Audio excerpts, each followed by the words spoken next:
So I pleaded, I begged, I fell on my knees, I invoked your interests and the loyalties of the people of IdeaCity, and finally Ronnie Burkett relented.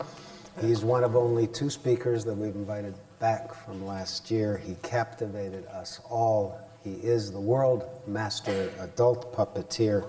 His name is Robbie Burkett.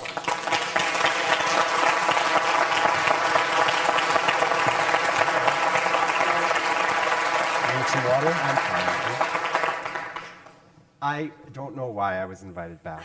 I don't remember what I said last year. I don't know what I'm going to say today, so I might say the same thing if you saw it last year. I can only think I was invited back because of the recent court decision and our government's new will, that perhaps it's just appropriate that I announce that Moses and I are engaged. So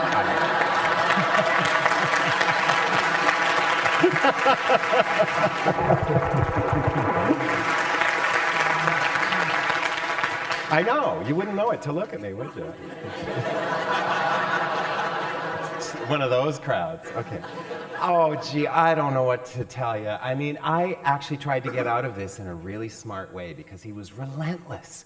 And I finally sent an email after ignoring the IdeaCity team, who are, pit bulls, for weeks. And I finally said, by end of June, I'm going to be up to here in my new show. And the summer's nuts, and I'll have 4 people working in the studio, and I'll be covered in wood chips, and I wouldn't be able to come for the 3 days, which is the spirit of the event. And I loved last year, and I'd only be able to come and do my 20 minutes and then split, and that's just not the sense of it. And I knew Moses would go, oh, no. And he wrote back and said, okay, we'll have someone pick you up, and you can wear your overalls. So it backfired on me, and I'm here. As it is, I was up very early, and I was in my studio, and I didn't pre-think this, because last year I thought I will take it at face value. I will grab some stuff and I will come and tell you what's in my brain and in my heart. So if it's the same thing as last year, sorry, hopefully it's merged and become a bit bigger. I've had the best day, and it made me think about what I wanted to talk to you about. I am having a rapid succession of best days in this, my midlife, where I'm supposed to start resting on my laurels, and there is a community that wants me to become the old grand master of puppetry, and I'm like, no. And in this year, I've had 2 of my key touring crew quit, not because they don't like me, but because I've burned them out after 8 years of touring, and they can't keep up, and they're 10 years younger than me. And I thought, man, I have more energy than ever, and I love my job more than ever, and why is that? And so this really good day I was having today, I realized, because I stopped taking it for granted, and because I had become a sluggish worker, a sluggish artist. I had started listening to good press, to the little voices in my head saying, if this is as good as you ever achieve, Ronnie, then it's still a good achievement. And I just got sluggish and didn't like my work anymore. And when I was training as a puppeteer, I was trained by a lot of old mentors, and one of them said to me when I was quite young, he said, well, honey, if you're liking making puppets, enjoy it now, because you're going to come to an age where you're going to hate it. And I thought, oh, never, I love puppets, and man, I hate making puppets right now. I just hated it, because these shows have like 40 things in them. And I thought, why do I hate making puppets? Because I was making them the same way, because I had my technique that I developed, because it was so good and it couldn't be improved on. And I thought, well, I know how to do it, and it's boring, so I go to work and I'm a factory worker with myself as the boss. And so around the same time, I had my big midlife crisis, which I think I talked about last year, and it's really worth doing. You should try it. It's really good, because, man, that's why I live here now, and around that time, I thought, well, let's throw it all up in the air, and let's look at the work anew. Let's know we have a cushion of how to do it in case the new ideas don't work, but let's haul out all those old books, and let's talk to new people, and let's hire a 19-year-old, and let's hire that geek, and let's put him in the studio, and let's talk and say, here's what I want to achieve, what do you think?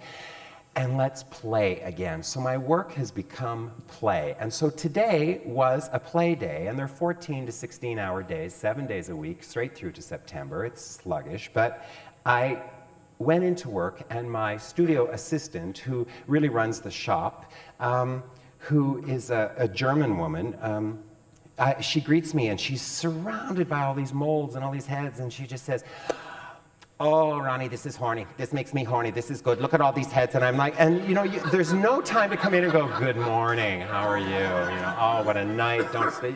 She's just like, I'm horny. Look at these, you know? And so you get horny with her, you know? And I said, well, actually, you know, I had an idea last night for the end of the show, because we have the end of the show, and obviously in this design, and it's, you know, it's like, you know, it's a good Ronnie ending. You're just not a dry pant in a house, and a puppet skating around me in this last line where I look to the audience and say how beautiful the audience is, and the light comes down, and there's a portrait glowing in the back. And I said, hey, do you know, what if the figure in the painting, what if we make that, we've designed this new head rig thing so the thing can be here, and I'm skating this puppet around, and somebody's designed these skating controls. And I said, what if we had the head there, and as the lights on the character and the painting starts to glow, and it's supposed to start snowing. So I've got the marionette in one hand, I'm doing this, but this little head has the light on it, and he's saying, oh, beautiful, there you are. And I lift my head, and you see my face, and I say, all of you. And then I go with some feathers, and it snows around me, and the lights come down. She went, oh my God, that's horny. So that happened. So this wasn't even 11 in the morning, and then my composer dropped over with sketches on a CD that she's been composing, and she comes over and she says, listen to these 18 tracks. Do you like any of them? And I start reading bits of the script and going, oh, this could be, and I look over at someone else in the studio who's just, oh, crying. And I have a rule of no girls get to cry in the studio, but they cry, and I see the tears welling up, and I go, well, that's gonna work, that's good, I like that. You know, and then she goes over to the piano and says, what if we do this? And I said, well, it has to be more like Linda Marlene, and then I start singing like Dietrich, which is really bad. And that was a good day. And then I had to quit and come here, and I'm so glad to say it was such a drag to leave work to come here.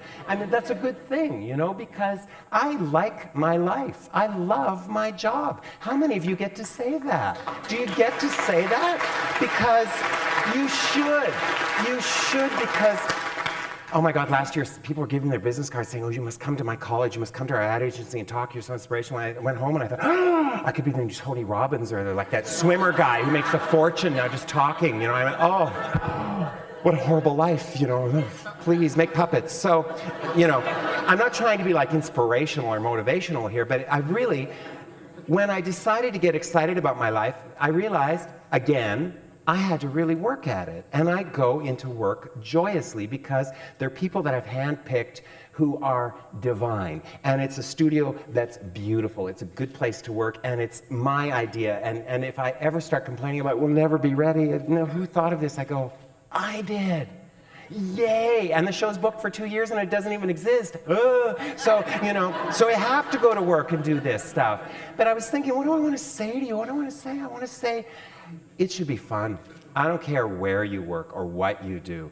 You know, there's got to be somebody in your office, and if it's not the person in your office or your team or your family saying, oh, this makes me horny, then you be the person who goes, does this make you horny? Look at this. How fabulous that we get to work on this, because I don't know. When I threw it all up in the air, I started questioning all of it, and I'm still floating around in parts. I hope I'm wrong. But I think this might be the only life I get. I have to go with that. When I wake up in the morning, I really have to think, well, you know what? I'll be lethargic this lifetime, and then I'll be a high priest in the next one. You know, I think this might be it, so I better have fun. There's a point to all of this. What is the point, Ronnie? Think. Oh, it's in here. Okay. So Moses, relentless man, he's like, oh, you have to bring a puppet. Oh, he said the thing that makes me crazy last year. He said, we hope you bring one of your little friends. I'm like, I have no little friends. All of my friends are very big, and they all live up here.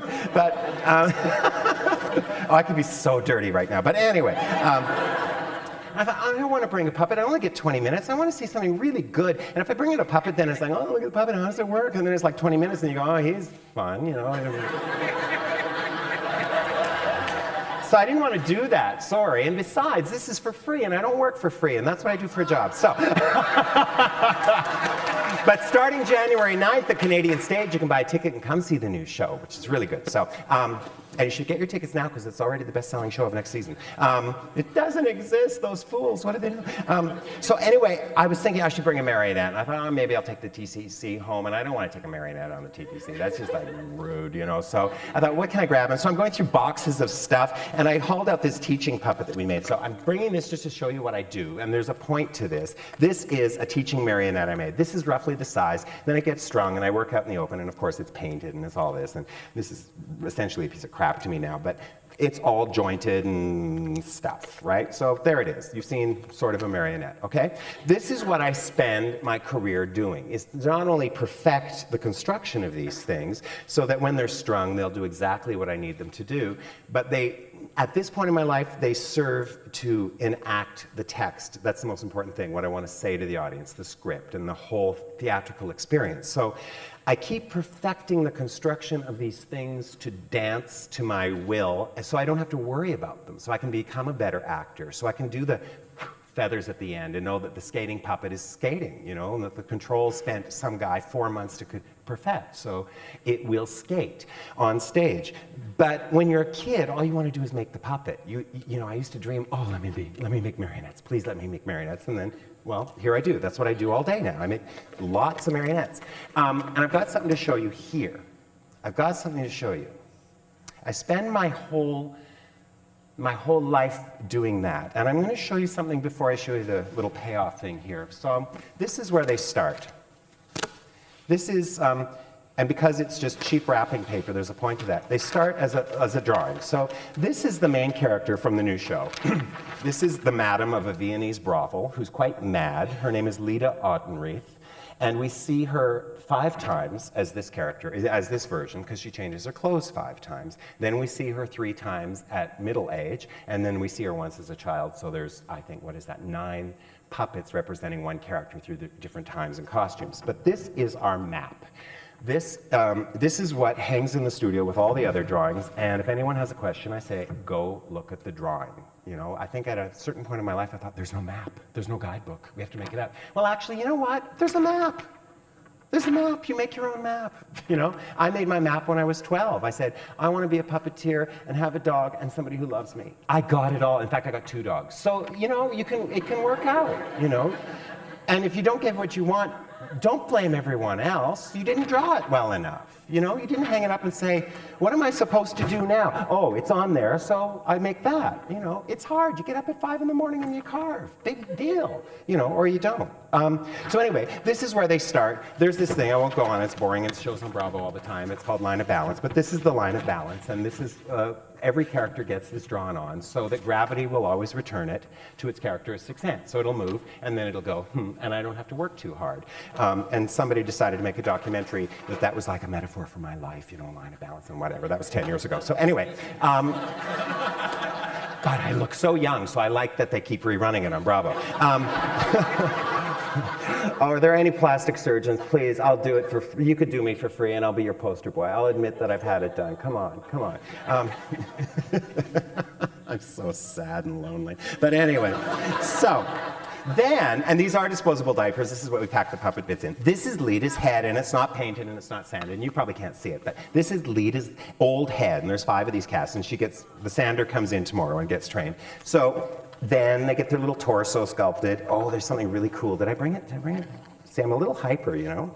And I thought last year, oh man, all those years of therapy and I'm still hyper, and is it the coffee? No, because I'm less than coffee now. I know I have a nicotine patch on right now, so that might have something to do with it.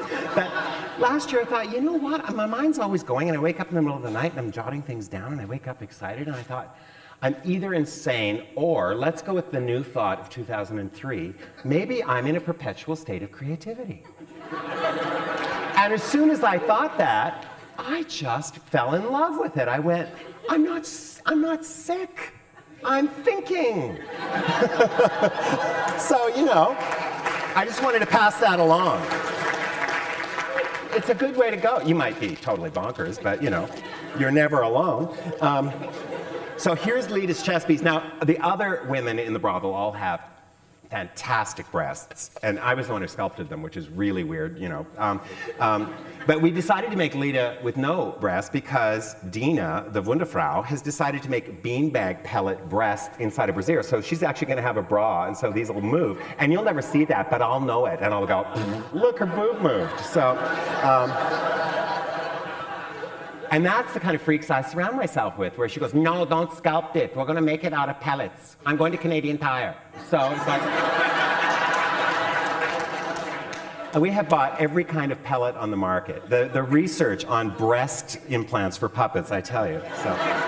And then she gets the little hands, so you can see already, without the body, without anything, you can see the essence of Leda. And the nice thing about Leda is the people in the shop love her. They revere her. I actually know she's a machine in the making, and she's just a conduit for this text and for this voice and for these ideas. But the shop people actually revere these little things they're making. So there's like a lineup of, can I sand Leda's head? Don't give her this. So I'm like, I love that people love coming to work and own their work. So that's fantastic. Why was I doing this? Oh, and then she's gonna, I brought these scarves back from London a few years ago for friends, Liberty scarves, and they're all in this Art Nouveau pattern. And I went, that's perfect for Leda, so I phoned them all and asked for them back. So it's such a, whatever. Oh, 5 minutes. Okay, here's what I want to tell you. I'm getting to my point, because there has been no point.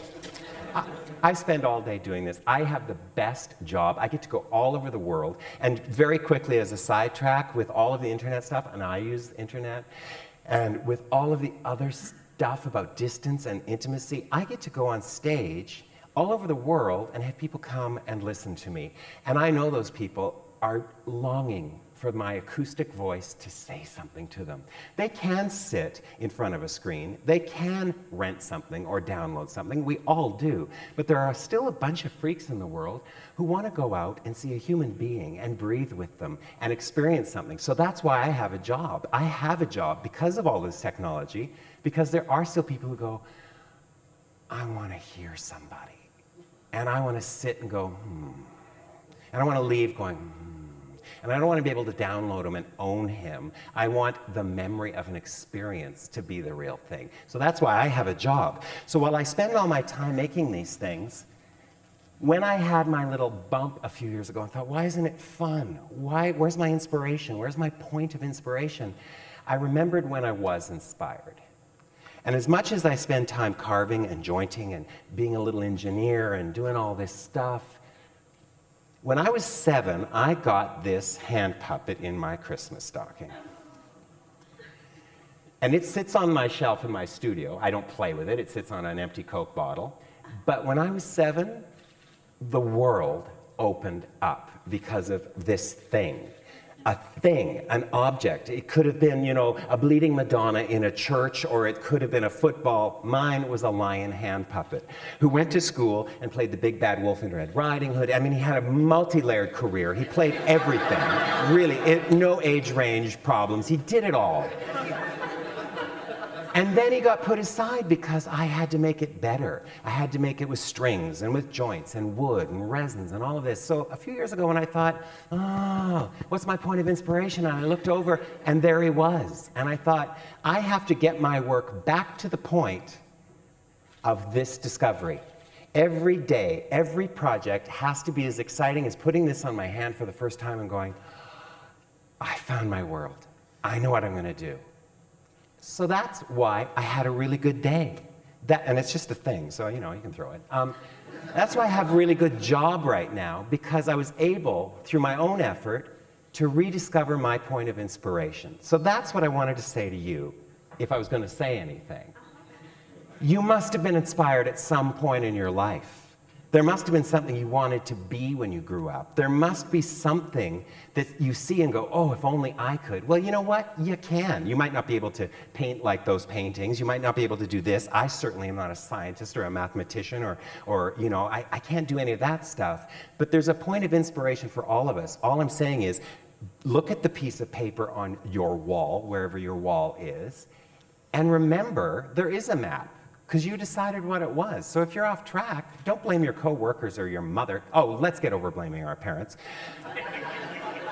Look inward and go, I was inspired by something once. Because when you're happy and when you're inspired, you go to work, you go to a family reunion, they can't bug you. You're like a magnet. They're just like, and when you're excited and inspired every day and you found your point of inspiration, this is what I've learned the last 2 years, no one can drain you. They cannot drain you. Because you are in a constant state of creativity and discovery. And so, I'm just learning this at the age of 46. So watch out. I've retired all my shows. They're all off the boards because I wanted to make the stakes so high on this new show. I told my agent, nothing. We've thrown the scenery away for all the shows that have toured for the last 6 years. It's gone. So there's no laurels to rest on. This fall, I premiere this new show. I have no idea if it's going to be any good. But man, it's been fun getting there, and it's going to be fun going into work tomorrow. So that's what I wanted to say to you. I don't know if I said this last year. I'm not coming back next year. I'm telling you that right now. But thank you.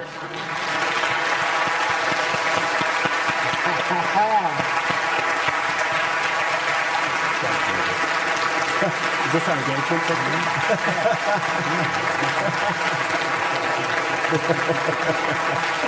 technique?